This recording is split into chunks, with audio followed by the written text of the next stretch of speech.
What's going on, everybody? Welcome into the Blazers Uprise Postgame show powered by BetUS. The Blazers beat the Sixers 119 to 102. Unfortunately, Eric is under the weather.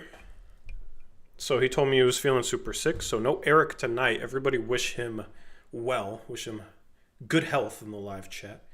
So it'll just be a solo stream. We're not going to do our mock draft that we were going to do tonight. I will wait until Eric is back before we do that. But yeah, the flu going around or something. Yeah, I don't know. Hopefully he's all right, though. We're going to break down this game, though. The Blazers heading to Philadelphia on the second night of a back-to-back after a hard-fought overtime loss yesterday. And they looked very sluggish to start this game, and, I mean, you can't really blame them. Multiple players played very heavy minutes yesterday, and this was just an ugly, ugly game in the first half. But the Blazers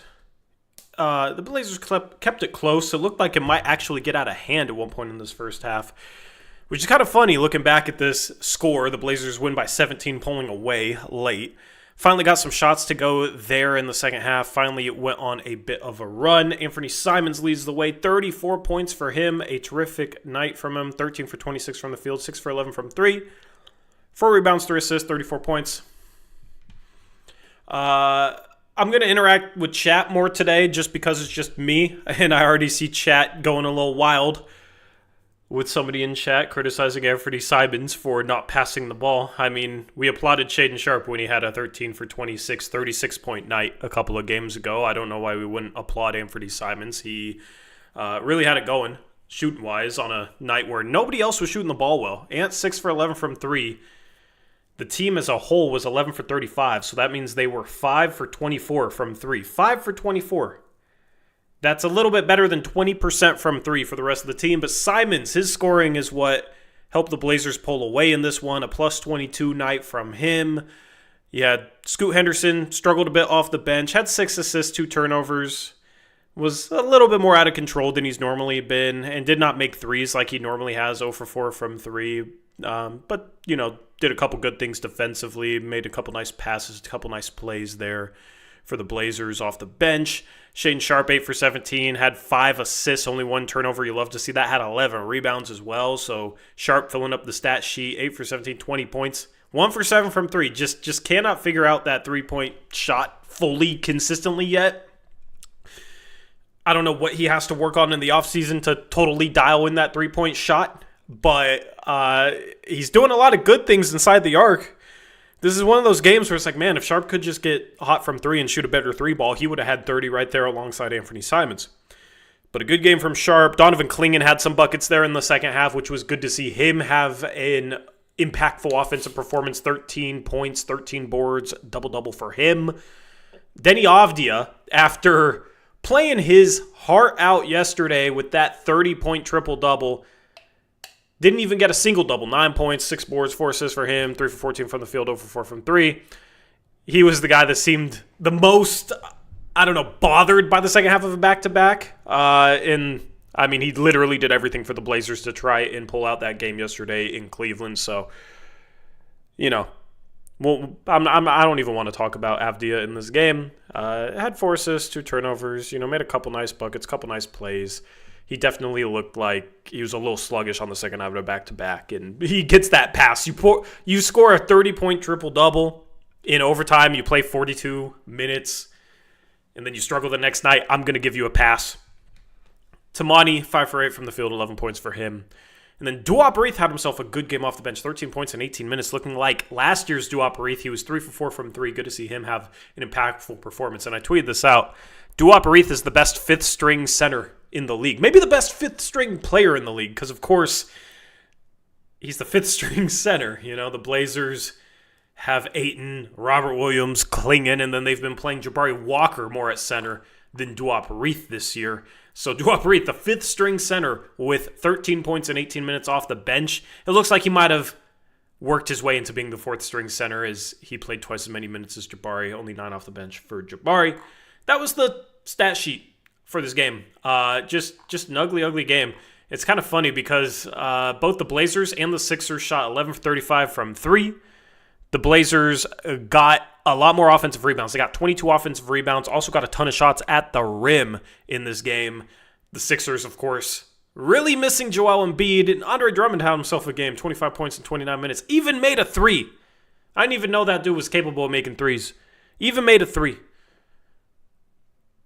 But on the interior, man, this Philadelphia team was super, super soft and not impressive. So the Sixers are tanking. Sixers fans are rooting for losses at this point, it seems like. Joel Embiid's out for the season. And this win for the Blazers basically guarantees that they cannot catch the Philadelphia 76ers in the tank race. They are now 6 games away from them. And this win, I mean, we're at the point where the tanking dreams are dead. The Blazers are going to have an impossible time trying to really seriously move up in the lottery odds. They're now in 11th place. We'll do Tankathon here in a little bit. They're in 11th place. They are 6 games away from 7th. So it looks like the Blazers, unfortunately, are going to be stuck in that middle ground where probably not good enough to make a play, and they're still 4.5 games back behind Dallas and Sacramento for the play-in. But also probably not realistically going to move up in the lottery right now. They'd have a 9% chance of moving up in the lottery. And also, they're only a half a game away from passing Phoenix, or from tying Phoenix, and Phoenix's pick goes to Houston. So you could see a draft where OKC, San Antonio, and Houston all have higher draft picks than the Portland Trail Blazers, man. It's just kind of wild. Now, the Blazers are only 6 games below 500 because young players have improved, and young players have had some really good moments this season, right? So, you know, that's the positive way of looking at it. The negative, of course, is, man, it would be nice to have better draft lottery odds on draft lottery night. But let's recap this game. I'll recap this game as best as I can, man. Tyler Jones says Kyrie just sprained his knee. Could see them fall and us sneak in. Potentially, because the Mavs are very beat up right now. Of course, they're without Lively. They're without Anthony Davis. And now if they're without Kyrie for a while, that team is pretty bad. So if the Mavs lose this game, well, they're playing the Kings, so one of these teams will lose this game. These are the teams that are tied for 9th and 10th. If the Mavs lose this game, the Blazers will be 4 back. The Blazers really need Dallas to completely fall apart if they want any chance at a play-in. They're going to need a team to completely fall apart. And I don't see it being Sacramento right now. I don't see it being Minnesota.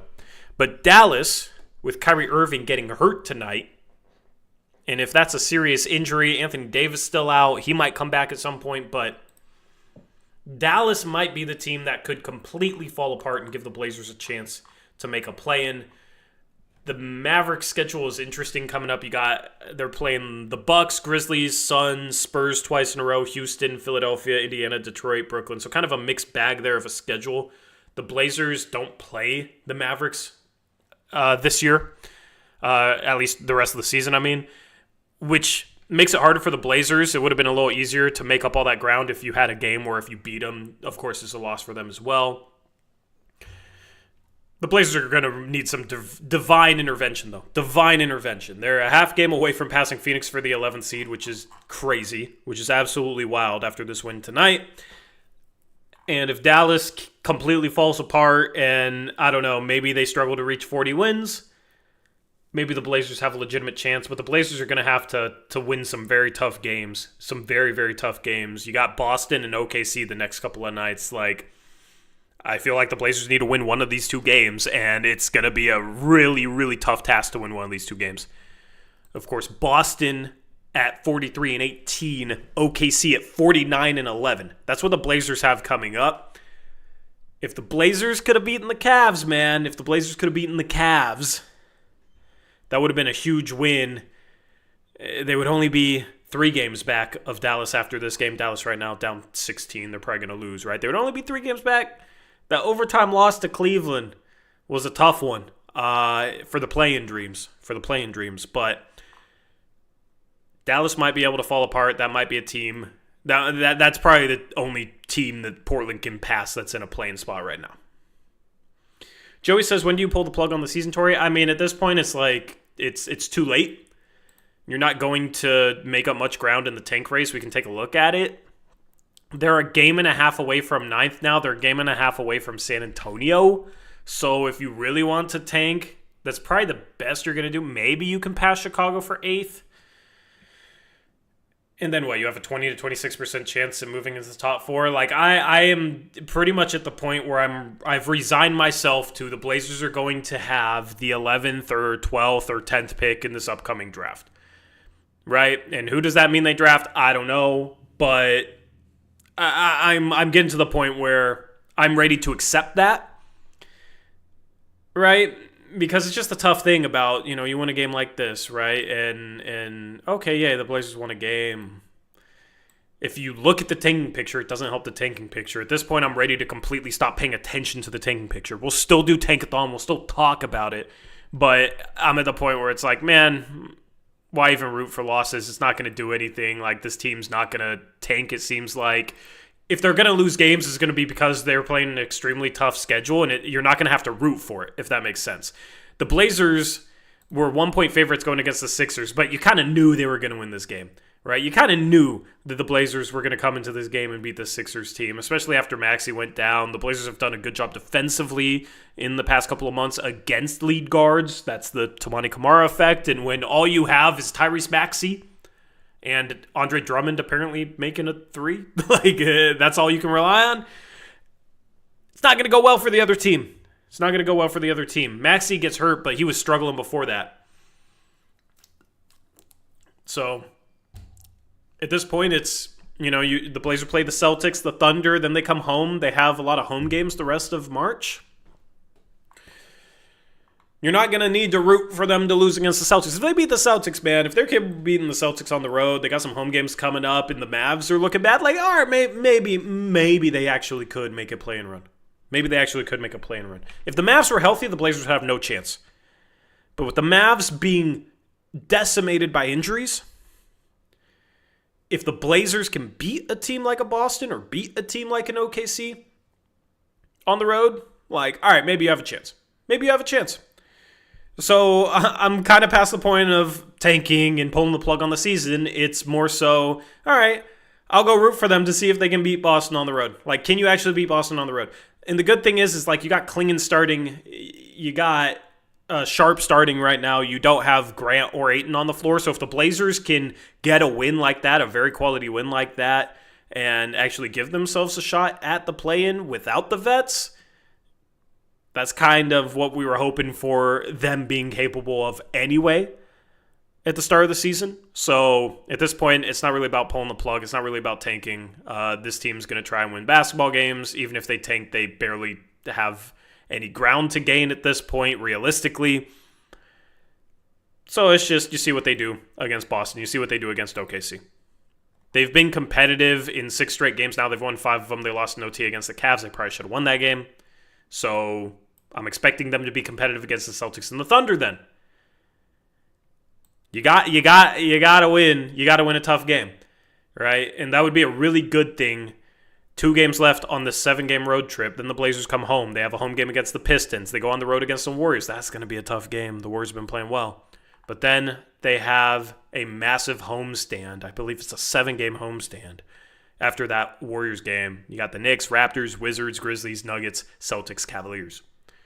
So you're still going to have to beat some tough teams at home, but if the Blazers are making a push and winning some of those games, maybe you get a little bit of atmosphere back in Moda Center, and maybe that helps the team beat the Nuggets at home, which they did earlier this year, or beat the Cavs at home. They almost beat the Cavs on the road, albeit without Donovan Mitchell, but they almost beat the Cavs on the road. So at this point, the Blazers, especially winning this game, if they lost this game, they'd only be 4 games back of the Sixers, and then maybe they would have a slim chance of being able to catch them in the tank race. This win tonight basically seals the door shut for me on the Blazers effectively tanking. Now, things can always change pretty dramatically, but that's where they're at. Now, a big thing about this picture, too, is if you have the 9th or the 10th seed win their last playing game to play their way in to beat the loser of the 7 or 8, the Blazers do move up a spot. So even if the Blazers get to 9th, right now, Chicago at 8th, they're in the play-in. Right? right now Atlanta's 9th in the East. Atlanta's even worse than Portland. So you could make up some ground that way. Anyway, let's recap the game. So Anthony Simons goes off today. 13 for 26 from the field. 6 for 11 from 3. It was nice to see him get going. Went on a heater there in the third. Kind of took this game over. The Blazers were actually down 5 at halftime. But they outscored the Sixers by 15 points in the third quarter, 35-20. A big reason was Anthony Simons. I don't remember how many points he had in the quarter. He had a lot. Made some threes, floater here and there. Just kind of all typical Anthony shots. And got a lot of shots up. 26 shots up, but it was on a night where the rest of the team wasn't shooting particularly well, at least from the three-point line. And this is just such an Anthony stat line. 26 shots, only gets to the line 2 times, but you'll take 34 points on 26 field goal attempts any day of the week. Any day of the week from him. So a good game from him. I always feel like every time we talk about Ant dragging it out, but the only way to drag it out is to really talk about his future with this team. I don't know what it is. I don't know what they're going to do. I don't know what their plan is with Anthony Simons. I don't know what their plan is with Chauncey Billups even. I don't know what this team's plan is. Right now, it's take every game one at a time, try and win. It's that simple. So he had himself a good game. Had some nice buckets in this game. Not really much more else to say. It was a typical Anthony Simons hot shooting game, hot scoring game. Really fun performance from him. Shane Sharp, 8 for 17 from 3. Kept his 3-point made streak going, but needed 7 attempts to make 1. 7 attempts to make 1. Would like to see him shoot a better 3-ball. He had some really nice drives, really nice finishes. Basically did everything except make the 3-ball in this game. I thought defensively he was more solid tonight after last night being brutal and being one of the reasons the Blazers lost that game in overtime. I think he bounced back well today and played solid enough defense. With Sharp, it's like I just don't want to notice him royally screwing up defensively, and I'm happy at this point. I've said this before. His value is going to be in his offense and his ability to create shots, his ability to make shots. He did that today. Had a couple nice mid-ranges, got to the rim. He's really good when he's able to jump off 2. And it's funny because he doesn't even try and beat guys sometimes. He just tries to get close enough to the basket where he can just rise up and finish off 2. Even at weird ankles, he gets up so high that he can really, really finish. And, good game from him. So he was 7 for 10 inside the arc. Got to the line 3 times, made all 3 free throws. He was probably the second best player in this game for the Blazers. Chat, what are your thoughts on Anthony Simons or Shane Sharp? I'll read off some chat comments. I'll respond to any questions that you guys have. Also, leave a like. Leave a like. Alex Wolf says, is EB coming on? He's feeling under the weather today. So, yeah, unfortunately not. I know he worked late and was not feeling good. So, hopefully he feels better. Ivan says, even Torrey has nothing to say about Simons. He had a good game. You're acting like me not talking about him for 20 minutes proves the points you've been making in chat. It doesn't. The stuff you've been saying in chat is kind of ridiculous. And if I go to your channel activity, I see the last stream you commented on was Blazers versus the Nets, and I see trade Simons for Bronny straight up. Trade Simons as 2 of your comments on that stream. So obviously you just don't like Anthony Simons. The Blazers cannot trade Simons right now. There is no point to come into our chat on March 3rd after the trade deadline and say trade Simons. They can't. At least not right now. Or he loves Bronny. No, he's just trolling. He's probably one of those 2 names that if you watch the stream enough, you know who I'm talking about. Who just hates Ant. For some reason. I mean, if here's the thing. I've been critical of Ant this year, but on a night where he shoots 50% and scores 34 points, if you can't come into the chat and say he had a good game, that proves something. That literally proves something. Travis says, Ivan, you've left 21 comments on Blazers Uprise streams, and 19 of them are about Simons, and I assume all of them are negative, Trevin? Yeah. You can talk about something else. Gregory says, no banning, LOL. Who said we were going to ban anyone?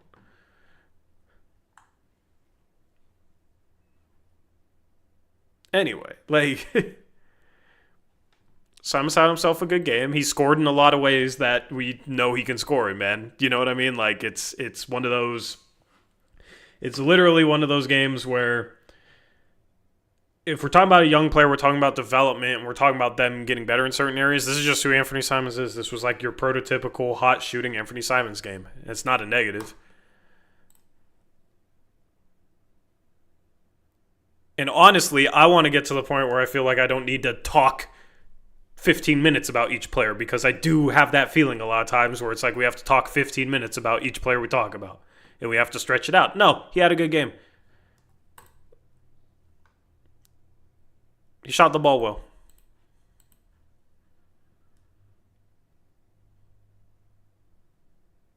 Anyway, Christopher says Ant's going to be in Portland longer than Dame. I mean, maybe.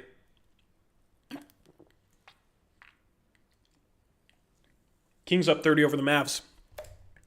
Yeah, the Mavs are the team you got to root against. I would love for the Mavs to completely fall off and you have a three-way race for the 10 seed between us, Phoenix, and Dallas. That would be very interesting. Very interesting.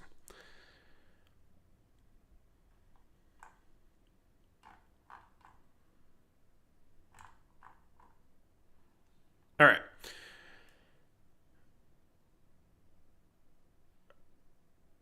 I mean, do you just give up Ant for pennies? I don't even want to talk about Ant trades at this point. He doesn't have much value, unfortunately. Maybe his play late this season, because his seasonal stats look better, maybe a team is willing to trade for him this offseason. Honestly, I wonder if the Suns trade KD, which is the rumor right now, and rebuild around Booker, if maybe they would have some interest at Anthony Simons as the backcourt pairing with Booker. Defensively, it's bad, but offensively, it's really, really fun. So, I mean, that's the thing, is who knows how things change going into the offseason trade-wise. That's why I don't even want to talk about Anthony Simons trades at this point. What's the point? Anyway. Marv says would be good for fans to have close race for 10. Yeah, just be close enough where you could actually get it. Be close enough I will excitingly talk about the race for the 10 seed if I feel like it's a true race. This is the most I've felt like it's a race for the 10 seed because, unfortunately, Kyrie Irving got hurt. I don't want the Blazers to get a 10 seed because a team gets hurt and the Blazers sneak their way in, right? You want them to achieve it, right? And it's like they're 6 games under 500. They've shown some legitimate growth this year. Young players have shown some legitimate growth this year. That's a really, really good thing. At the end of the day, the West is loaded. If the Blazers were in the East, they would be in it. But, the Blazers were 5 games out of the 10th seed going into this game. That's a really large deficit. They have a really tough schedule coming up. Like, the cards are against them. They need a couple things to somehow go their way. And for better or worse, maybe it's Dallas' situation. They're really banged up. They traded Luka, right? They don't got Luka anymore.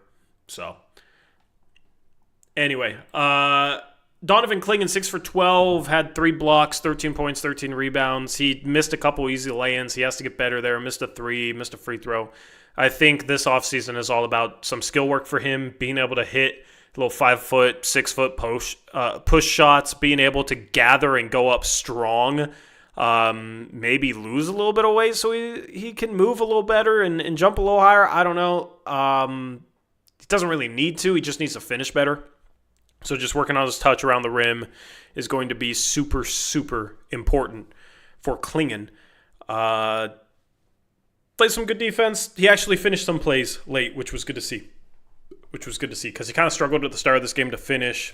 Really picked it up there in the second half. Really presents a good target for Blazer guards on drives for dump-offs. But he just has to pay off a few more of those plays. Scoot had a really nice lob pass to him that was more just a lob over the top on a drive, and Klingon took his time and gathered and finished. Sometimes he needs to maybe take a little bit more time to gather and finish, make sure he's on balanced. Throwing a pump fake, that's something he needs to add. This was a good game from him. 13 points, 13 boards, a couple of assists. Still would like the Blazers to tap a little bit more into his passing in the half court, but that would require them to run more creative stuff than they currently run. And then Tamani Kamara, really good defense in this game on Tyrese Maxey. Tyrese Maxey, 2 for 13. 2 for 13. I mean, there's just game after game after game where an opposing point guard has a terrible shooting night and is just completely taken out of a game by Tamani Kamara. It was Darius Garland, it was Tyrese Halliburton, Damian Lillard, Tyrese Maxey. To Dame's credit, he had the best game out of those four against Tamani, but, it's getting to the point. You got a lot of point guards in Tamani's jail right now. In Tamani's jail. He's locking them up. Locking them up. And it's fun to watch. Only 1 for 3 from 3 in 33 minutes. Would like to see him with the ball a little bit more. And this is a point I'll make going forward. I want to see Tamani and Scoot with the ball a little bit more than they're playing with it right now. Tamani's had some big scoring games in the flow, but I've talked about this on a previous postgame show, I would like to run a little bit more pick and roll with him as the ball handler, just experiment there, put him in different situations. Unfortunately, with the Blazers all in on winning as many games as possible, it's not really about putting all these guys in new situations to see how they respond, see how they grow. It's more about let's try and win as many games as possible right now, it feels like. And that's something that kind of suffers, is you're not going to experiment as much. But a good game, 5 for 8. Scoot, like I said earlier, he did some good things in this game. He didn't make threes. I mean, how often has this been a night where Scoot goes 2 for 4 from 3 and goes 5 for 9 from the field instead of 3 for 9 and has 6 assists with 2 turnovers, and we're sitting here saying yeah, it's a solid Scoot game. But oh man, he missed some threes. One, he airballed really bad. Went right to a teammate though, and they got a bucket. So was that an assist? Maybe it was a pass. I don't know. Probably not. It looked like a jump shot. Did not look good, but 3 for 9, 0 for 4. Scoot's been shooting the ball so well and playing so well that I refuse to even get worked up about a game that he struggles in. He had 6 straight games with at least 12 points coming into this one. Last game he was 3 for 5 from 3. The game before he was 1 for 6, but was 4 for 9 for the field. The game before that, 4 for 7 from 3. The game before that, 3 for 8 from 3. The game before that, 3 for 5 from 3. So he's continued his super hot shooting. Tonight was a night where he didn't really have it, but he was also on the second night of a back-to-back. I'm willing to give a lot of these guys that excuse. Denny, absolutely willing to give him that excuse. Scoot as well. First couple of threes he missed a little short, but they were on target. They were a little short. That's legs for you on the second night of a back-to-back. I thought a lot of the threes the Blazers did miss short. I mean, just look at Chris Murray airballing a wide-open 3 short. All right, a lot of short misses from the Blazers tonight. Scoot was one of them. And then was a little sloppy with some of the passes. But, was not a good game from him. But, I don't know. If this is a bad game, it's a good thing. I've said that before with some of his games. If this is a bad game, that's a good thing. He just missed some threes. He was 3 for 5 inside the arc and had 6 assists, 2 turnovers. He probably should have had more turnovers given some of the sloppiness in this game. So from him, there's a couple of times he just bobbling the ball a little too much. But at the end of the day, made some plays for others. 2 turnovers in 22 minutes. I would just like to see him have the ball a little bit more in his hands. I feel like right now it's there's just a lot of parking him in the corner while Ant goes to work. And in this game, I think that was an example of that. And, you're going to let Ant go to work, of course. He's a very gifted scorer. And Scoot, to his credit, has gotten better playing off the ball and better playing out of the corner, partly because he's been shooting a really hot 3 ball, a really good 3 ball. I would like to see how the Blazers could get him in position to attack closeouts a little bit more, because defenders are closing out on him harder than they have in the past. It just feels like Scoot is maybe not aggressive enough attacking closeouts right now. Maybe not aggressive enough. I don't know. It just feels like there's some of these games where he's just reliant upon shooting threes, and if you look at his month of February, more than 50% of his shot attempts were threes. More than 50%. Is that the right shot diet for Scoot? I mean, he's making a ton of threes, so, right now it's like, yeah, if he's making this many threes, yeah, shoot a bunch of them. But I almost feel like they are doing him a little bit of a disservice how much they're playing him off the ball. I think they need to find a way to sprinkle him in more, not necessarily at the detriment of any one player. It doesn't have to be, oh, you have to park Ant in the corner instead, or, oh, you have to get Ant off the team instead. I feel like the Blazers could do a better job working Scoot into the game with the ball in his hands and get him a few more reps with the ball in his hands without really changing much for anybody else. You take a touch away from a few different guys and you put Scoot on the ball a little bit more. And I think that's fine. I think that's completely fine. I don't know exactly what that looks like or what you run, but I just have an issue if the game plan is we're just going to put Scoot in the corner multiple possessions. And we've seen times lately where Scoot's just completely out of the offense, just kind of sitting in the corner. And he's shooting well enough where he can be a bit of a floor spacer now, luckily. Where teams just don't completely disrespect him like they used to. But you got to find a way to get him on the ball just a little bit more. Just a little bit more. I don't think it's worse for the team. I think it might be better for the team. I mean, how many games do we sit here looking at the box score after a game and it's like, Scoot was a +8, Scoot was a +12, Scoot was a +14. When he's in the game, his lineups consistently outscore opposing lineups. I think Scoot right now is one of the best bench players in the league. So I think you can put the ball in his hands a little bit more right now without sacrificing their ability to win now. Well, also I think it's good for his development. I think you got to mix him in both on and off the ball. Chat, I'll respond to some comments. I'll respond to some questions, so leave them in the chat. Let me know what you think of the way Scoot's being used. Do you think he should be on the ball a little bit more? Marv says maybe they don't really know what to do with a version of Scoot who can shoot. I mean, I don't think it's that, because you got Anthony Simons and, when you have Jeremy Grant, he gets some touches, and we've seen Ant play off the ball a bit this year. And he can really shoot, and he still has the ball in his hands a lot. I just don't... I feel like they could easily figure out a way to get a Scoot a little bit more involved in the offense on the ball. And if he struggles, he struggles. But it's just almost like he's becoming a spot-up three-point shooter, which is very weird. 21 minutes wasn't enough. I agree. I mean, this is just the problem. This is the problem with bringing young guys off the bench, okay? When you have young players, you want to let them play through their struggles. A young player struggling is not the worst thing in the world. It doesn't have to be some bad thing. It doesn't have to be some big negative. Struggles for a young player can be a massive learning experience on their path of development. When you have Scoot coming off the bench and he has a game like this where, oh man, he's 0 for 4 from 3. He missed some threes and was a little sloppy with the ball. He only gets 22 minutes. He's not given the opportunity to play his way past that and into a rhythm. That's the problem with him coming off the bench. If he's starting, most starters, they're going to start each half. They're going to finish each half. They naturally, it's easier to get them more minutes.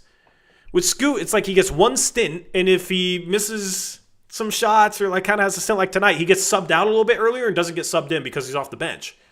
So that's how you end up with Scoot getting 22 minutes. That's how you ended up with Shane Sharp getting, 18 minutes, 21 minutes when he was coming off the bench. It's much easier to cut guys' minutes short for their struggles when they're coming off the bench and only playing one stint compared to starting and playing two stints a half.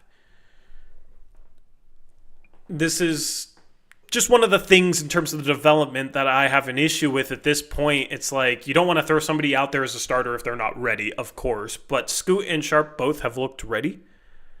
Sharp, I understand bringing him off the bench because of some of his defensive lapses. Okay, that's fine. You cut his minutes with those lapses, but I would like these guys to have the leash to play through some of their offensive struggles and figure things out a little bit more and be on the ball a little bit more. I just think that's ultimately the best for their development and the best for the Blazers going into next year or going into the year after, going long term. Maybe it's not the best for this year, but both Sharp and Scoot have played well enough that I don't even believe that.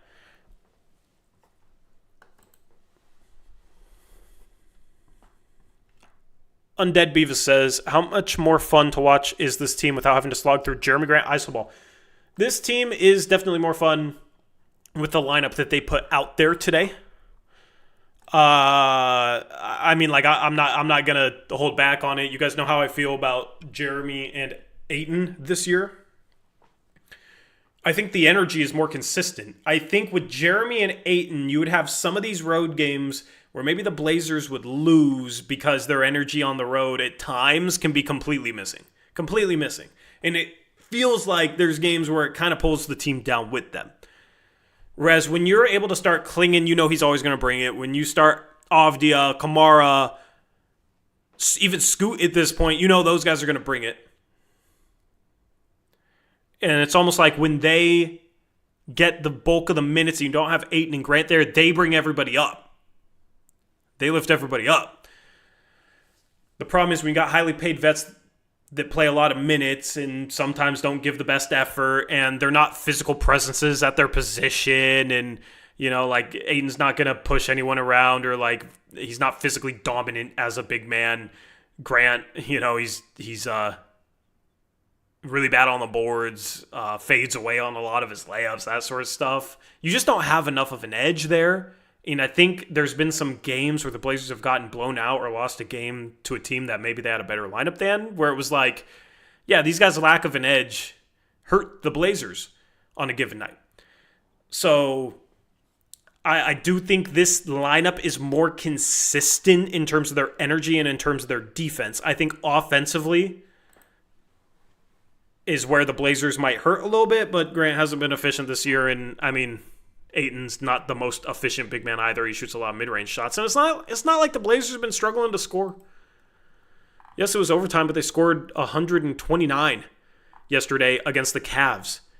The two games before that, 121 against the Nets, 129 against the Wizards. Yeah, these are tanking teams, but how many times have we seen the Blazers struggle to score against tanking teams? 119 against the Sixers tonight, 141 against the Hornets, 114 against the Jazz. The last time the Blazers had less than 110 points was against the Lakers, the first game out of the All-Star break. Even against Denver, at Denver, they had 121 and 117. They just couldn't play any defense those days. And those were two of those games where it was like, you know, the Blazers' energy was just flat. It was just flat. So the offense has been pretty good lately. The struggles before the All-Star break were defensive. 114 against the depleted Timberwolves team, and then 146 and 132 against the Nuggets. Since then, the defense has been better, has been noticeably better, and even without Ayton and Grant, the Blazers' offense is still been playing pretty well lately. Marv says, with Denny and Tamani scoring, they're more harder to stop. Yeah, part of it is the Blazers shooting well. Part of it is Tamani Kamara shooting a good three ball.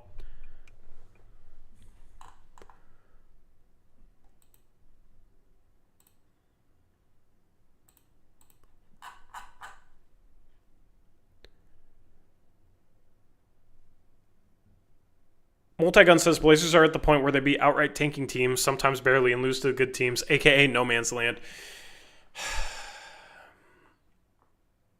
Yeah. Let's take a look at the tank picture. Let's just do it right now. Let's just get it out of the way. Let's do a tankathon. Let's see if we can win. We won last night with like 10th best odds, so maybe the Blazers can do it again. Hopefully they can do it again. That'd be pretty cool. Odds stacked against them back-to-back nights. Let me just get this set up real quick. There we go. All right, Tankathon. Look at Portland down there in 11th place, tied with Atlanta. That Atlanta pick going to San Antonio. It's crazy how San Antonio has 2 picks above us right now. And Portland is in danger of falling to 12th. So you got Dallas in 10th. They're going to lose. Portland's going to be 4 games away from them. You got Phoenix. They're just terrible right now. Phoenix is terrible right now. Portland is 3.5 away from Chicago at 8th. Like, if the Blazers lose a bunch of games and lose touch of the play-in, that's the best case scenario is Chicago. Like, up to 8. Up to 8. At that point, I mean, we feel good on lottery day having those odds compared to where they could be, I guess. But yeah, let's just simulate it. Let's just get it out of the way. Yeah, the Blazers 11th pick. Pretty much is no man's land. 12th seed. That's pretty much no man's land. But yeah, we'll see if they can move up. 14 is Atlanta via Sacramento. 13 is Dallas. 12 is San Antonio via Atlanta. And 11 is Houston via Phoenix. And 10 is the San Antonio Spurs. Portland has moved up once again. Once again. Back-to-back nights. Ethical tanking is back. You remember when the Blazers went on that 10-1 streak and we started getting a lot of tankathon luck? Hopefully that is a sign. We did not shamelessly tank the hell out of the post-All-Star break. Can we get rewarded by the lottery gods? Please. Please, we are ethically tanking. We're actively winning basketball games saying, yay, we're only 4 games back of a 10 seed. We deserve it. We deserve it. And San Antonio does not. Oh, this would be beautiful. This would be beautiful. Could you imagine being like 11th or 12th and then moving up? All this worried about tanking and then we move up. Man. That's what dreams are made of. 9 is Chicago. 8 is OKC via Philadelphia. 7 is Brooklyn. 6 is Toronto. And 5 is the Washington Wizards. So Portland, New Orleans, Utah, and Charlotte. So Portland's probably 4. They have a lot worse odds than those 3 teams, but we'll see. At 4 is your Portland Trail Blazers. At least they're 4th. That's a really interesting position to be in. Because you got a clear top 4 right now. At 3 is Charlotte. At 2 is New Orleans, which means the Utah Jazz get the number 1 overall pick and get Cooper Flagg. So you got Cooper Flagg number 1. You probably got Dylan Harper number 2. If that happens, I would not be shocked if Charlotte went with VJ Edgecombe over Ace Bailey. I would not be shocked. You got Brandon Miller. They got Miles Bridges. Screw Miles Bridges, but they got Miles Bridges. They need some defense. I think some teams might view Edgecombe better or higher than Ace Bailey. The shot selection with like Ace Bailey and LaMelo Ball with Brandon Miller throwing in, I don't know. It's just a weird fit. I wouldn't be shocked if Charlotte viewed VJ as a really good backcourt fit for LaMelo and went there, and then Portland could get Ace Bailey at 4. But assuming it goes Flagg, Bailey, Harper at 4, Portland has to take VJ Edgecombe. That's who the Blazers have to take at 4. He has too much upside, too high of a floor. Defensively, he fits in beautifully. At that point, you're just trying to build a top 3 defense and hope the offense is good enough where you can contend. At 4, the Portland Trail Blazers should absolutely draft VJ Edgecombe if they end up with that pick. No doubt about it. No doubt about it. I'd be pretty happy. At that point, you have to move Ant, though. At that point, you have to move Ant. You start next year. You have Scoot and Sharp as your starting backcourt. And you have Edgecombe as your 6th man off the bench playing 30 minutes a game. And if you're Portland, I'd be pretty happy with that. Long term, can Scoot, Edgecombe, and Sharp all start together? I mean, maybe Edgecombe can guard threes. I don't know. It's definitely undersized, but Scoot is turning into a solid defender. Edgecombe, I think, will be an elite defender. But then, I mean, what do you bring? Do you bring Avdia off the bench and start Kamara at the 4? I don't know. Long term, I don't really know how you would make that work. I think long term, you would have to trade Ant going into next season if you had VJ. And then you would probably long term have to choose between two of Edgecombe, Sharp, and Scoot Henderson. So which one is the guy that you trade? I don't know, but I mean, if you're willing to trade Scoot or Sharp long term, because you got VJ Edgecombe and he pans out, and you got those Bucks picks in the future, and hopefully they're able to add one or two more future picks, you could legitimately be in play for a star.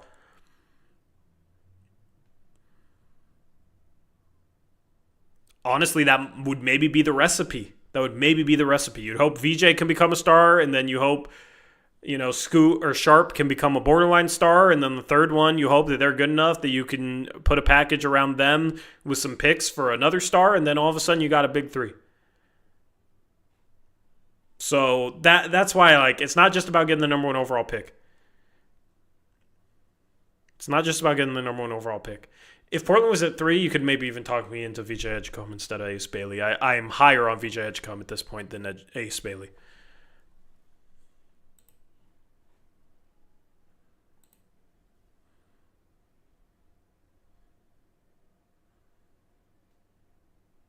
Five guards starting 5. Chauncey would love that. Yeah, VJ at the 4, Ant at the 3, Sharp at the 2, Scoot at the 1.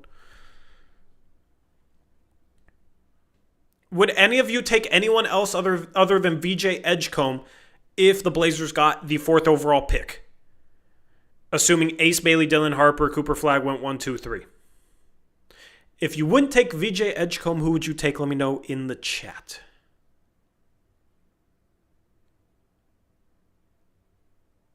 Clingan at the 1, yeah. Ant at the 5, Clingan at the 1.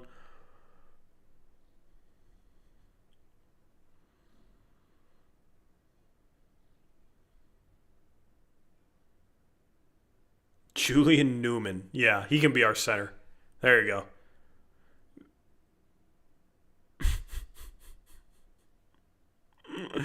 I love the troll. Spoken like a true super fan right there. VJ interferes with Grant too much. I want more of a 4. That's a great troll count. Basically, the troll is they just talk like a super fan of that person. I love it. Kasparas, Edgecombe has a higher floor and I think a higher ceiling than Kasparas. Kasparas has some serious red flags.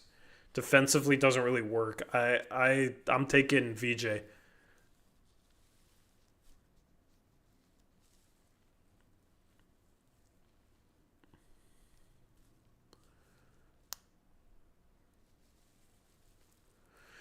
Fun Piece says, I like Scoot. He's just not a starting point guard yet. He's a backup spark plug. Scoot is athletic and a great kid. The only reason why you can sit here and say he's not a starting point guard yet is because he hasn't been starting.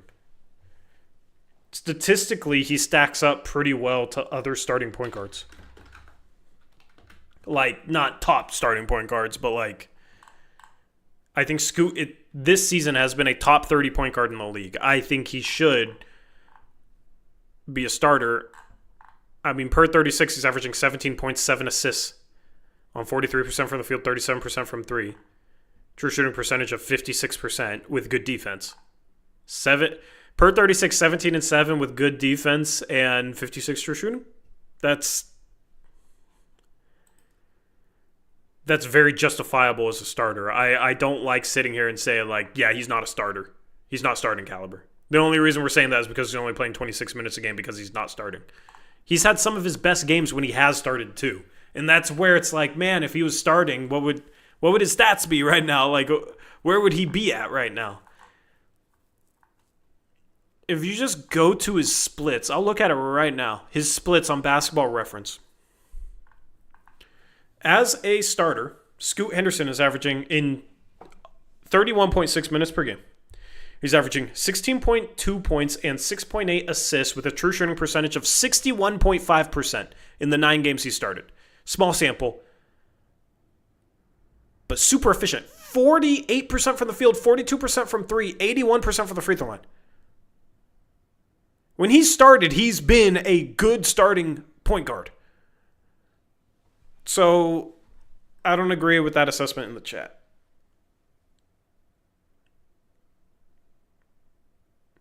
Here's the harsh reality of the situation, guys. CMB and Queen will be gone before our pick. I am fine if CMB is gone, man.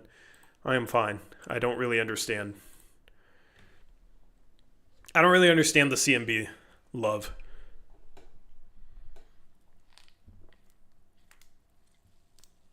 Arrow is going to need a 10-game sample size before I agree, Tori. He could go like 0 for 10 in his 10th game and still be efficient enough to justify my take. But, yeah, I would love for Chauncey to give him a 10th game as a starter. That'd be great. I'm all for that. Bigger sample size of him starting. Absolutely.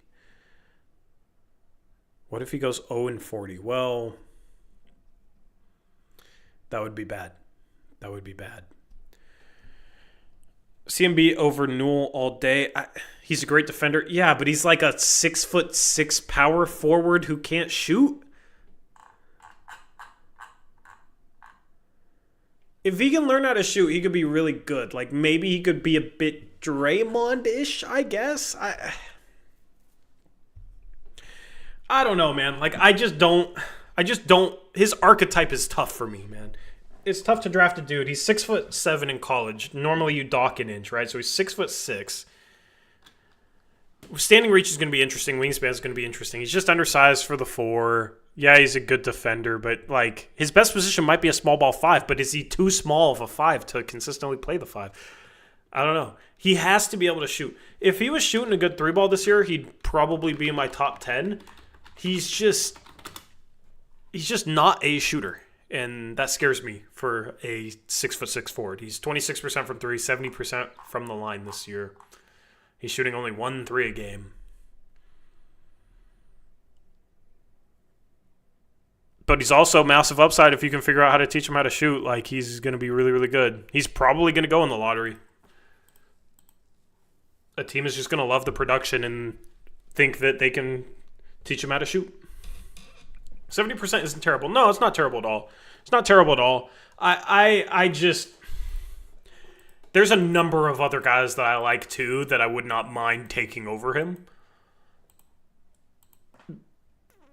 Any player the Blazers are going to draft at 10th, 11th, or 12th is going to have some flaws and going to have some strength. Tori, you're probably going to go 6-2 in Pats. Yay!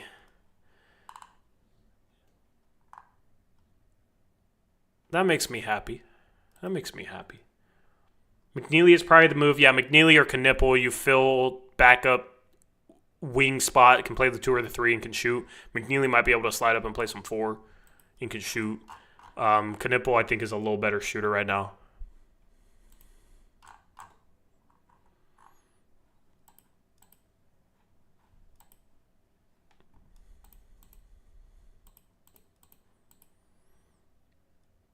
Where do you have Trey at right now? He's been looking nice to me. I have him at 4.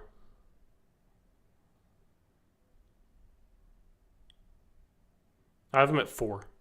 I have Edgecombe at 3. I have Harper at 2. I have Flag at 1. Extrovert says, love how Scoot is finally using his strength to finish. Thanks for bringing that up, because that's something I wanted to talk about, actually, the past couple of post-game shows and forgot with Scoot. He's getting really good at that little bump Euro deceleration move.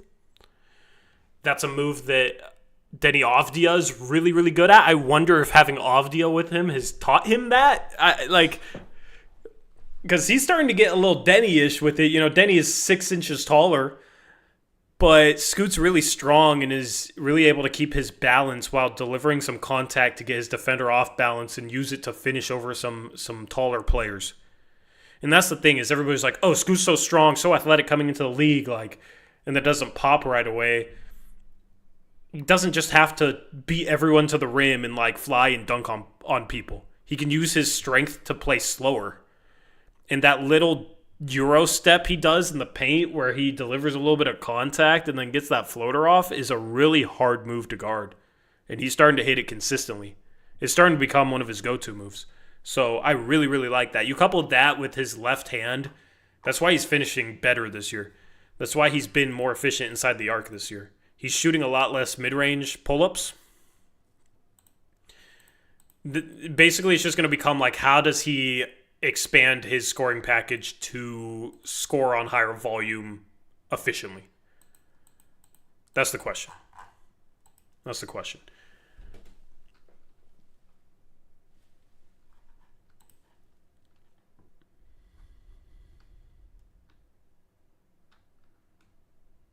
Gregory Dundon says it's almost like the 21-year-old is getting better and better, LOL.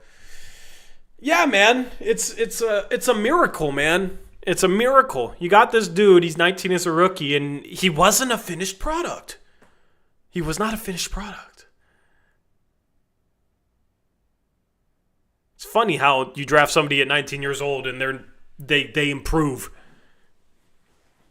People were being way too premature with their bust declarations on Scoot last year, man. The thing is like he's still 21. He still has so much time to develop.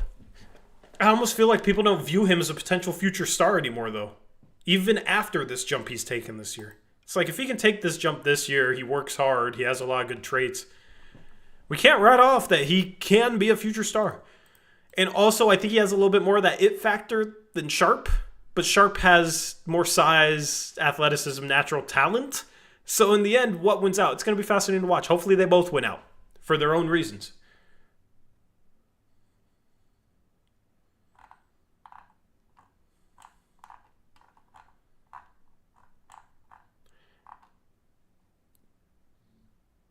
Karis LeVert hit a game winner to beat the Grizzlies. Wow. Wow. That's impressive. That's impressive. That's one of the two games I got wrong. Anyway. Yeah, game-winning layup from Karis LeVert. You got the Warriors beat the Charlotte Hornets 119-101. We haven't done around the NBA with scores in forever. We need to get back to that. Buddy Hield, 22. Stephen Curry, 21 and 10 assists. For the Hornets, Bridges with 35. LaMelo Ball with 25 points, 8 for 21. T-John Salon, 3 for 3 from 3 off the bench in 15 minutes, had 10 points. Good to see him have a good game. And then Nurkic, only 15 minutes off the bench. 1 for 3, had 5 boards, 2 assists, 5 points. Miami beat Washington 106-90. They got 19 from Bam Adebayo. They were missing a few guys today. Still got the win against Washington. Washington had 16 points from Chris Middleton. It's weird that Chris Middleton is there. And then I have a potential Ayton trade. I know I'm like, why talk about trades? But I was looking at this as like a suitor that we haven't looked at, right? So it would be weird for the Wizards to trade for Ayton, but they also traded for Chris Middleton and Marcus Smart. They got assets to do so. They don't really have a lot of big man depth. I can see them maybe wanting to start Sarr at the 4, depending on who they drafted, especially if they drafted a guard, a shooting guard maybe, where you'd have Carrington, whoever that shooting guard is, Koulibaly, Sarr, and maybe a center, maybe DeAndre Ayton. It's like it doesn't really make sense as a fit, but also it's like neither does Marcus Smart. If the Blazers moved Ant, would the Wizards be interested in something like Ayton? Maybe throw in Chris Murray, maybe throw in a couple of seconds for Marcus Smart and Rashawn Holmes? I believe both those guys are expiring contracts anyway, so the money is pretty much the same, but the Blazers would get their third guard. It'd be Marcus Smart. And then you could have Klingon and Rob Will as your centers. And then Rashawn Holmes is like your third string, pretty decent third string next year.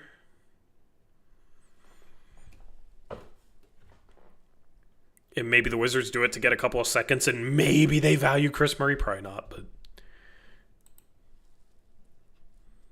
I don't know. I would probably do that trade. Arcade says, I don't want Marcus Smart. Why not? Would you rather have Ayton or Marcus Smart? I'd rather have Marcus Smart.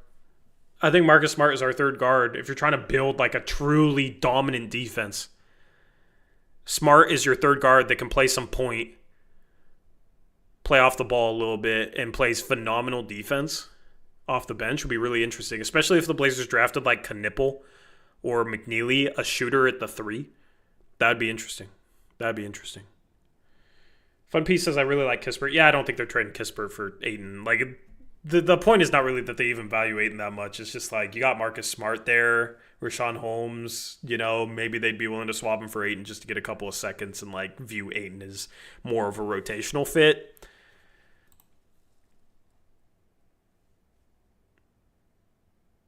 I think that would be something that might be doable and something that I would heavily consider this offseason.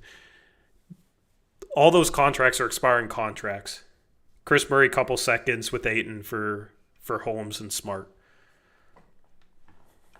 Yeah, you literally have Scoot, Sharp, Kamara, Avdia, Klingon starting the lineup, and then off the bench you'd have Smart.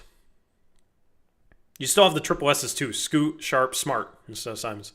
But then your bench, Smart, a Knipple, Jeremy Grant, and Robert Williams III? Is that the best bench in the league?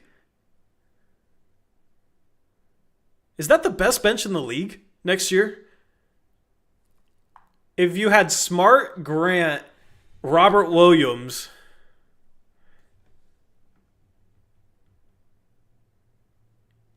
and Knipple.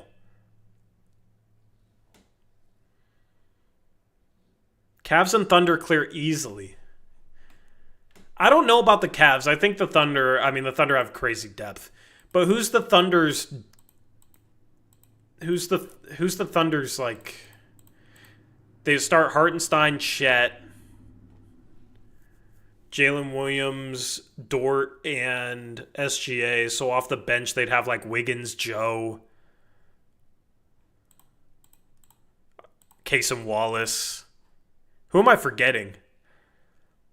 Is that bench really better than Smart, Grant, Robert Williams? Topic, I'm not going to throw into a conversation. He's never played. Oh, Caruso. I knew I was forgetting someone. Yeah, Caruso. But, like, who's better right now, Caruso or Smart? Caruso has been very inefficient this year. And both of them are great defenders. Caruso's efficiency is better. He was really struggling to shoot, but he's better now. 34% from 3, 42% from the field. Caruso's a little better, I think, than Smart.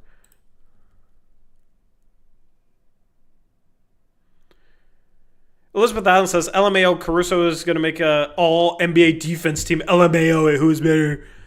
Why you got to talk like that? LMAO.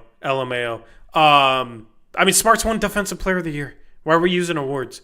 I think Caruso's a little better, but Smart's a better passer. Their efficiency both kind of in the gutter. Both of them, like, Caruso's better, a little better defensively at this point. Smart's defense has taken a little bit of a step back, but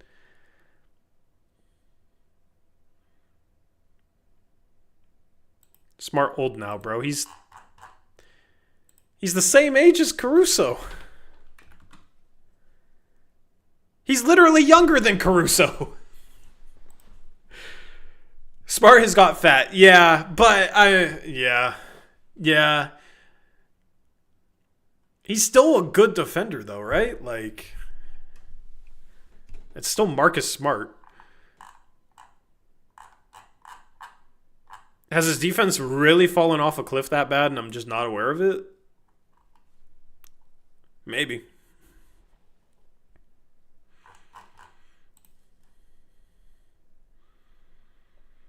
Smart is the new Rocco now. Different players age differently. Yeah. But like you could say Smart's declining and Caruso isn't. I'd agree with you. I would agree with you.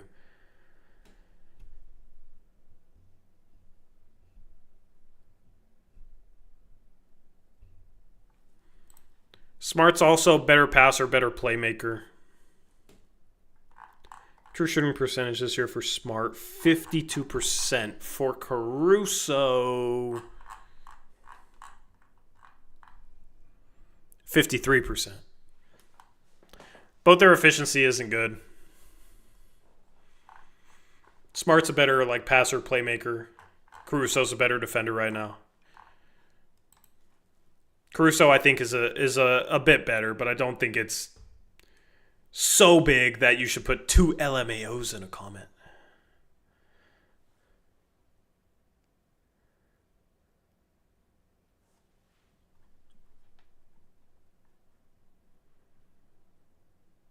Rocco and Harold just disappeared. Yeah, Rocco couldn't slide, though. Even when he was a really good defender, it was always team defense. He wasn't really a sit down and slide and defend the ball type of guy.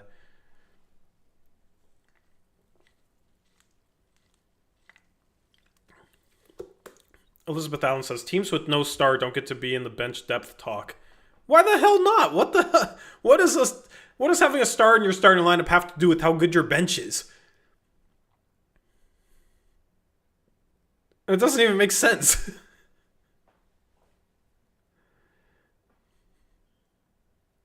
I don't understand that one.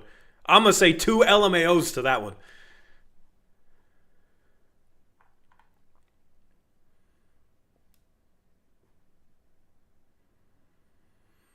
Of course, the Blazers should have depth. They didn't have to make room for $50 million of contracts or trade all those guys for a star. They'd be paying Grant $32 million and Smart $20 million, and I'm paying a lot of salary. Yeah, it's easier to build a better bench. That's not the point of the conversation. Of course, it's easier to build a bench when you have more money to throw around. That doesn't mean the bench doesn't count. The bench is still what the bench is. The bench is still what the bench is. Taylor, I'm glad you like that. Just because the Blazers had an easier time building a good bench doesn't mean their bench isn't good or doesn't deserve to be compared to other benches. You had Grant on your deep bench. Yeah, making a lot more money than he should, but I mean, if he can bounce back at all next year, if you had him, if you had Smart, if you had Robert Williams III, hopefully consistently playing. Knipple is a rookie. I don't know. I think that's a top 5 bench in the league. 2 LMAOs is going to be a new burner account. Would they actually bring Grant off the bench? Well, if they didn't, I mean, you still got a good player off the bench, number one. But you have to. If Grant is still on this team next year, you have to bring him off the bench. You cannot sacrifice one of Kamara or Denny for Grant, and if you start him at the 2 and the 3, you're still sacrificing one of Scoot or Sharp for Grant, which is just silly going into next year.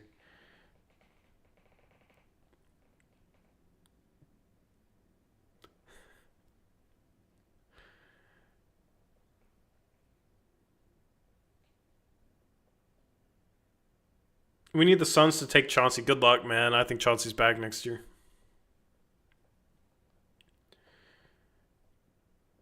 Yeah, let Grant come in off the bench, play against bench players, then he can do all that iso ball bull crap, but it'll be against worse defenders, and maybe he can make his stats look better next year, and then maybe he's possible to trade. Maybe he'll be in 6 Man of the Year talks, and we can be like, look at how this dude embraced his bench role. He's ready to go back and start for a winning team. Please take him.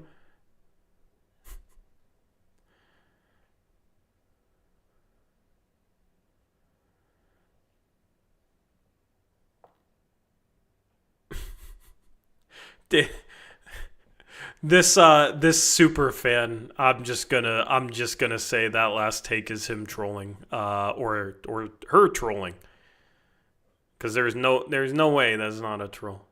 There's no way. It's a good troll. It's a good troll.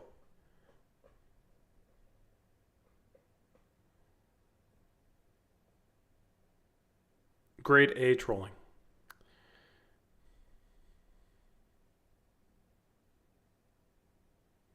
Mount Hood 91. Probably, but at least it's a funny troll name, and the takes make sense. under that name. It's improvement. Any chance Klingon gets better and makes the all-rookie team? I mean, he might make the all-rookie second team. Very possible with how many minutes he's playing. He's definitely a top 10 rookie. We need to do a tier list of Blazers Uprise trolls. Man, back in the day, we used to have some amazing, amazing trolls. We used to have a higher percentage of people talk in the chat.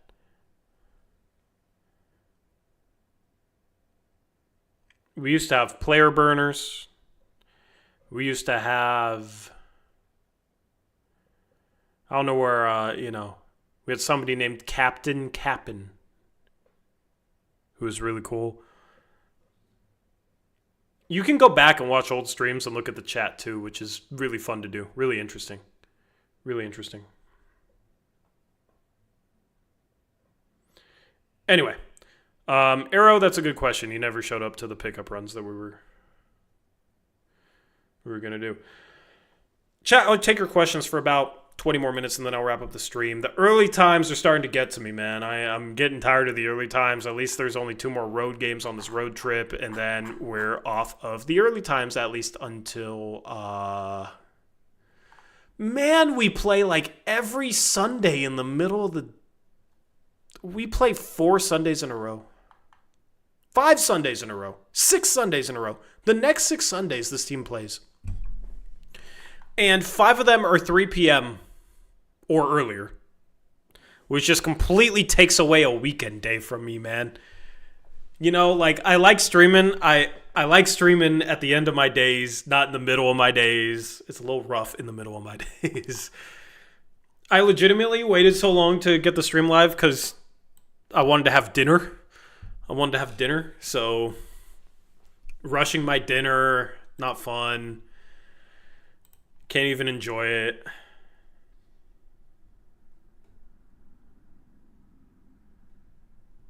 Zach, I miss that too. I miss your old username too.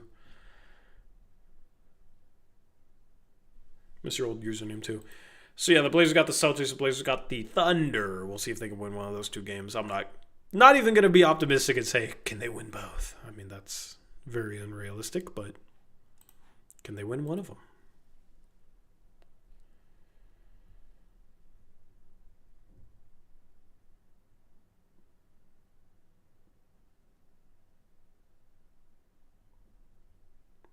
If you were to make the Dame and Giannis trade work this summer, if we got the 10th pick, how would you make it work? Well, I don't think it would work this summer because it would take Giannis demanding out and then the Bucks really wanting to rebuild with their own picks. But I mean, New Orleans owns 2026 and 2027, so like the Blazers would have to wait until their Milwaukee picks are relevant.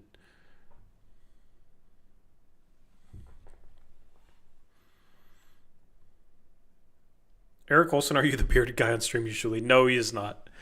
That's funny. Nah, that's Eric Brandt. Eric Brandt. He's feeling under the weather today.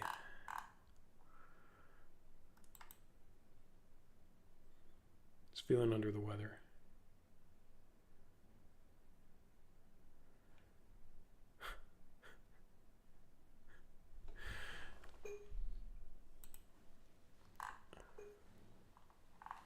Anyway, I just lost my train of thought. I need to not open up Twitter.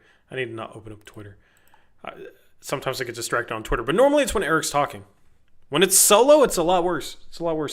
Aeromancer said, Pistons, what's you doing? Are they choking? They better not choke. I doubled down on them. They better hold it together. Houston backdoor cover, nice. Sacramento cover, nice. Memphis screwed me. Charlotte screwed me. Why'd I take Charlotte? Silly. Eric Brandt, right? Yeah. There you go. For those of you in chat, how long have you watched the channel for? Let me know. I was told today that me and Eric, I'm disagreeing with Eric too much. Which is the first time I've ever heard that complaint in my life. That me and Eric are disagreeing too much. For those of you that have watched for a while, I think you guys will get where I'm coming from. We agree on a ton. We agree on a lot. I guess I need to have Steven on more. Steve Dogg says 4 years. Hell yeah. Since Melo came to the Blazers. That stream was fun, man. I rushed home, 15-minute stream before Rec League. The stream was popping. Gregory Dundon says, why is disagreement bad? That's what I said. It's like me and Eric don't argue enough, and then our arguments are usually like very chill. I don't know, man. We can get like, I think we could. Passionate sports debate, I think, is fine if it's about the sports. Like, you start arguing about other people or making it about other people and making it a focus on them, that's when it gets out of hand. If you want to debate the actual sports topic, like, be passionate about it. Go at it. It's fine. Like, at the end of the day, this is an entertainment product too. Like, if we disagree and it's an entertaining disagreement, like, I'm happy with that. Hopefully it is entertaining. Like, I don't care.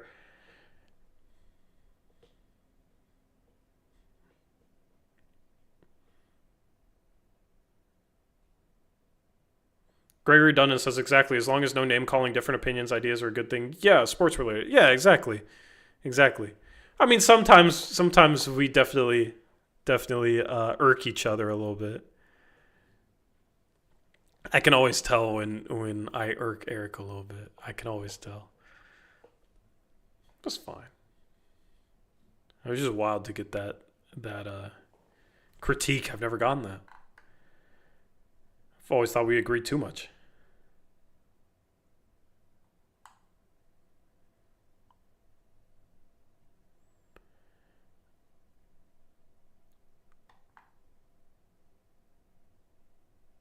Zach Landia says, I've been watching this channel since you still enjoyed streaming. Bro, what does that mean, man? What does that mean? YYC says the norm trade. That's a hell of a time to find the channel. That's a hell of a time. I was in a dive bar in Utah watching Blazers Uprise. That's a hell of a place to find the channel.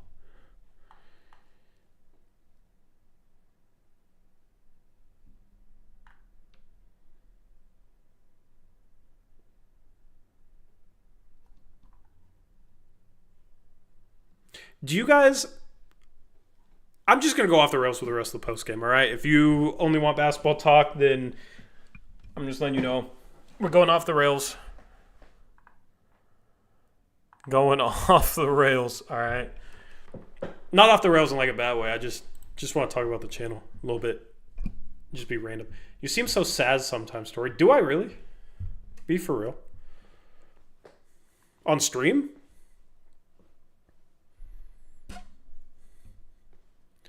Favorite anime? I don't watch anime, sadly. I've been watching since Tori's voice was cracking. Thankfully, I hit puberty at a pretty good time. Favorite show right now? I don't watch shows really. I watch a ton of college ball, and I play a lot of basketball, and I work a lot. So, and I don't watch a lot of movies. Eric Olson, you know that. I got a random poll question. I'm just curious how you guys feel about this.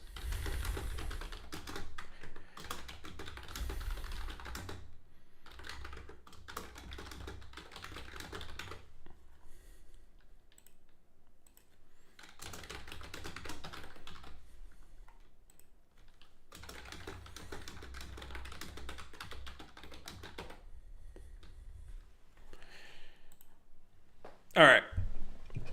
Let me know. I'm curious. Because sometimes I watch back old streams, and it's like, dang, kind of miss it. Kind of miss the old streaming room. But let me know. Do you prefer the new room, the old room? Do I just need to decorate this room? I kind of do. I really do need to decorate this room. I closed my closet door for a big meeting work pitch thing like a week ago, and I forgot to open it. I hid all the Blazers stuff. Just been streaming in front of a freaking closet door. I don't remember the old room.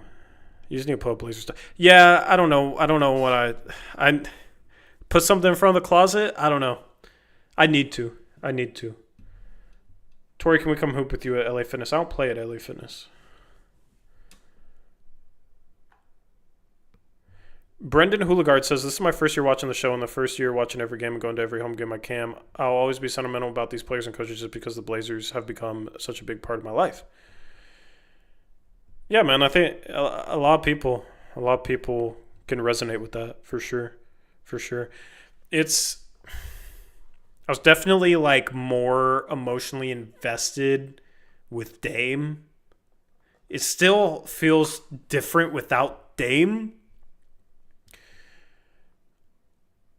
And I like a lot of players on this team. There's just like something about Dame, and it's like that spark. Maybe team just needs to be better to have that spark back. That's what I think it probably is. But I'm just kind of waiting for that spark to come back in terms of like the excitement for this team, right? The excitement that we had the year the Blazers started, 10-3, 10-4 was peak content. It was one of the funnest times to be a Blazer fan, right? It all came crashing down. There's a lot of frustration in that time period that we don't have right now.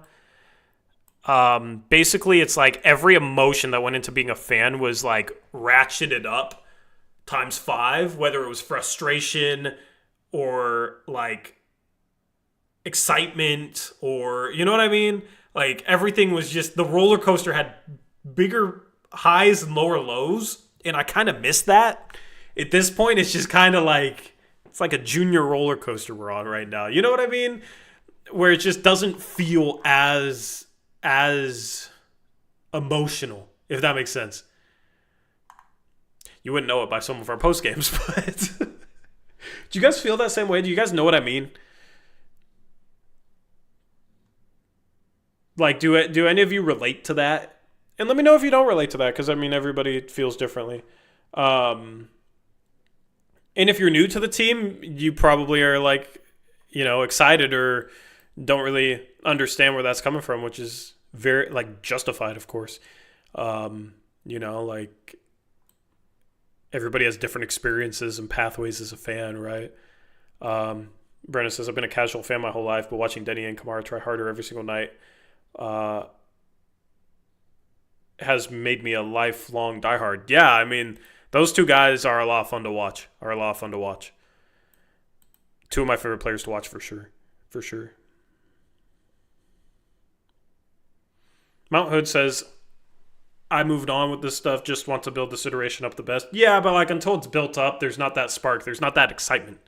You know what I mean? It's not like we're going into the season like, man, can we get a top 4 seed and then holding the team to that standard and them being able to win more than half their games.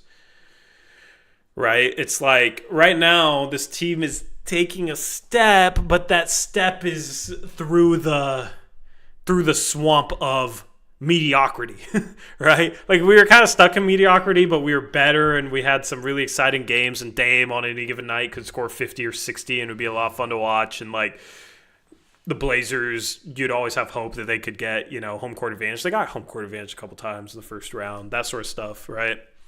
But they're a little bit too stuck in mediocrity. Now it's like we went to tanking, which means you get top picks, you get the luxury of that. But in order to get back to relevance, unless you make a huge trade or have an insane jump, you have to wade back through that middle ground of mediocrity, being stuck in the middle, having a year where you're not in the play-in, but also you only have like 11th best odds of the lottery, and that's this year. That is this year. Next year, there are going to be expectations from us for the first time in a while. You cannot take a step forward this year and have terrible lottery odds and then take a step back next year. You can't. Otherwise, like, what is your pathway? Now, if you take a step back next year, hopefully you get rewarded with like a really good pick, but it's just like next year is going to be super interesting, super intriguing. Super intriguing. Because you got to keep building upon what you've done so far this year. You're only 6 games below 500. We'll see where they can finish out as. But you don't want to go all in on a team that's not ready to contend. So you don't want to rush it, but the young players should continue to take steps. The young players should. It's just with this being a weird offseason, with the Blazers being in a tough spot with Grant's contract, the Blazers not having much flexibility, the looming potential Chauncey Billups firing or, just letting him walk. but maybe he's back. You have so many question marks surrounding the roster, surrounding the organization heading into this offseason. Right before a season next year where there's actually going to be expectations for the first time out of this rebuild. This offseason is super, super crucial. The Blazers can't get overexcited and try and do too much too soon. So this offseason is the biggest offseason. I mean, like, the Dame offseason was huge, right? But last offseason wasn't big. We didn't do anything in that Dame offseason. This offseason is just different, is the way I'll put it. This offseason is different.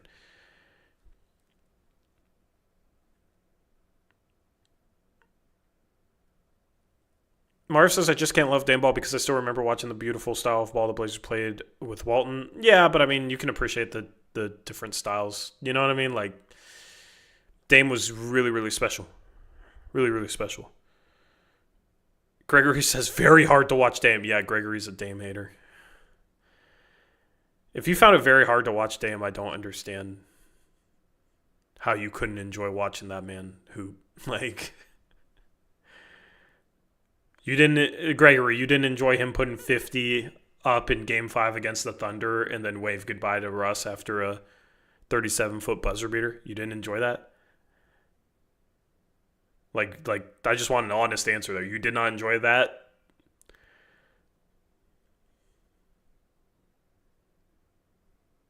Too much hero ball. Give me a break, brother. So basically, you never want somebody that scores 30 a game, ever. You wouldn't want Luka. You wouldn't want SGA. You don't want a player that's too good, huh? Because it's too much hero ball. You wouldn't want Anthony Edwards. Like,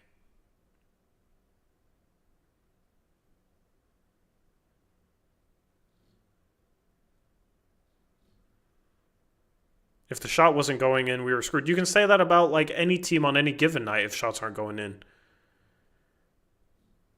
The thing is, even if his shot wasn't going in, he drew so much attention. He opened up so much more for the rest of his team.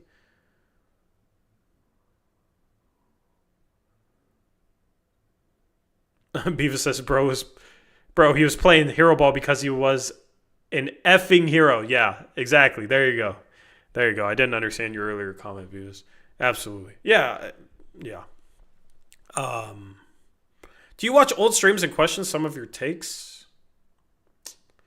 I mean, every stream where we were very opinionated with a take that stands out to me, if I go back and watch it, I don't think I'm wrong. I think every really big opinion we've had has been pretty spot on. I'm speaking honestly, truthfully. Like the Norm trade, the stuff about Dame's gonna ask out like 2-3 weeks before.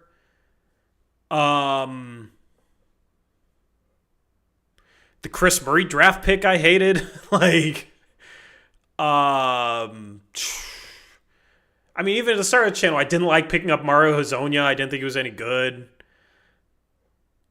I don't know, man. Like Cam Reddish, Matisse Thybulle, Gary, GP 2 weeks. Like, I wasn't thrilled to get any of those guys where people were excited for them, and none of those guys really panned out to mean anything at all.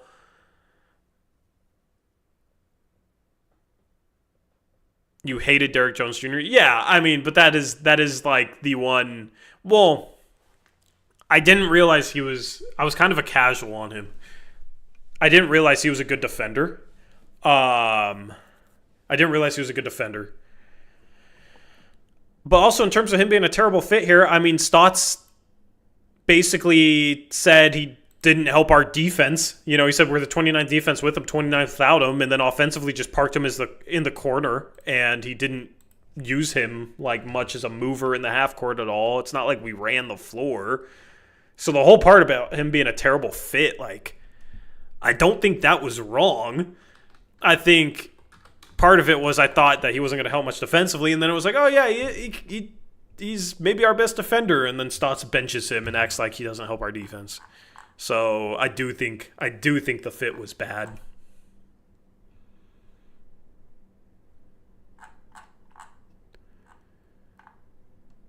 But he was also, I underrated his defense severely when we picked him up. What's funny is like his 3-point attempt rate, the 2 years before Portland, 28%, 38%, and then Portland, 45%. The only year he shot a higher percentage of threes was last year in Dallas.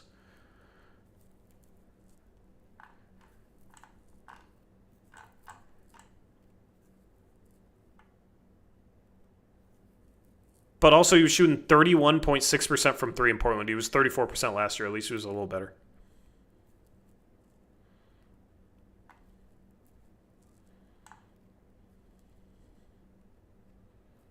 You didn't like the Tumani trade. That is BS. That is BS. Don't lie. Don't lie. I loved that Tumani was thrown in that trade. I said that in like the first 10 minutes of the stream reacting to it. What do you mean I didn't love the Tumani trade? I didn't like the Tumani trade. Zach, what are you talking about?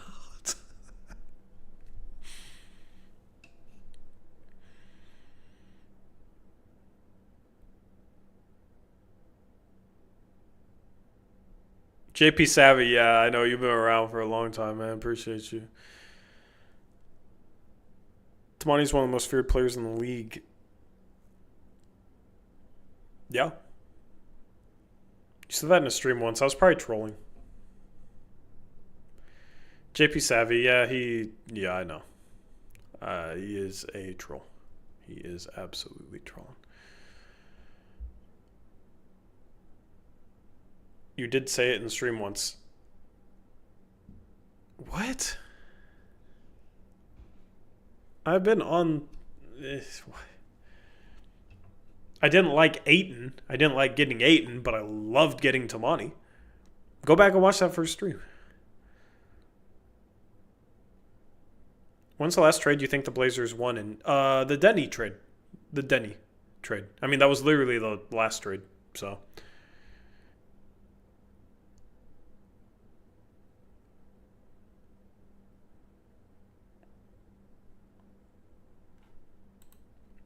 All right, so 42% of you said it doesn't matter what room. Malachi, thank you. Thank you for having my back. I don't know where that came from. So 42%, it doesn't matter.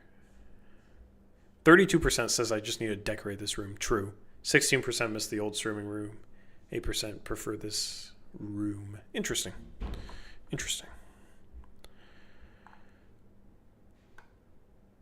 Anyway, we're going to wrap up the stream. Probably we'll be live again on Wednesday. Hopefully Eric feels better by then. Hopefully you can join us for then. We want to do a mock draft. Next stream that Eric's back, we want to do a mock draft. So might move around some of the event nights, but the Blazers only got 20 games left. They only have 20 games left. And then it's over. But you got March Madness coming up, man. I'm super excited for that. I'm going to have a bracket pool, $20 buy-in if you want to join. Just let me know. My mom won it last year, so we'll see if you can beat her. Zach says they got at least 21 left because they're going to make the play. What do you mean at least 21? They got at least 22. They're going to get the 8th seed.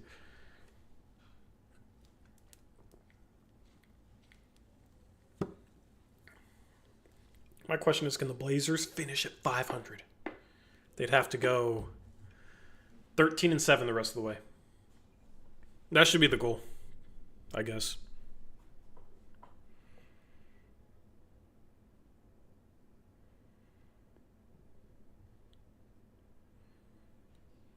Anyway, yeah. We'll be back Wednesday. Looking forward to that stream. Kyrie got hurt. Yeah, the Blazers, that's going to be the team that they're going to have to catch. Would that be Chauncey's first 500 season? Yep. Yep, the most wins he's had in a season, I believe, is 33. If I recall correctly.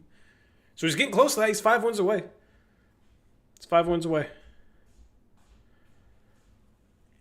Anyway, shout out to BetUS for sponsoring the stream. Sabonis got hurt. He was out today. but I don't know how seriously it was.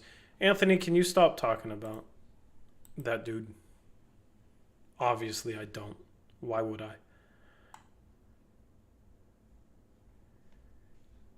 Next time you bring that show up, it's a timeout.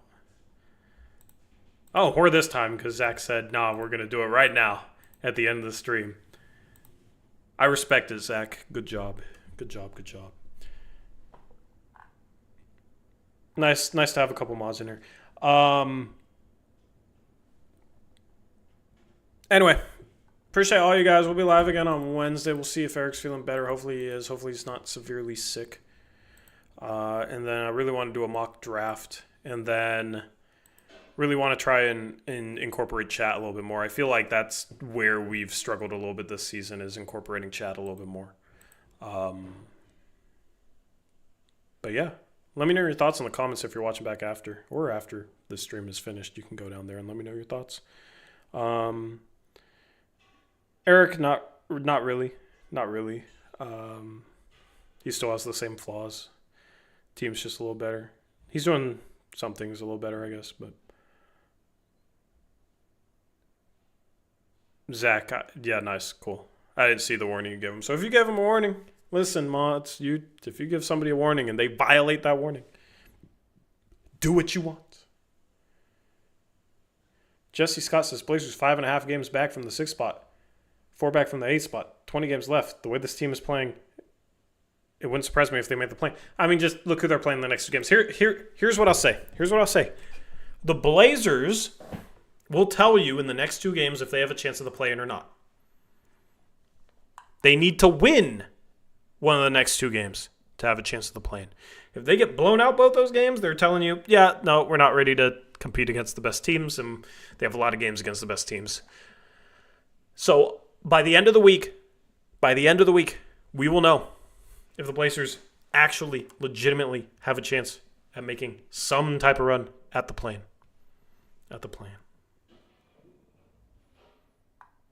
We'll find out.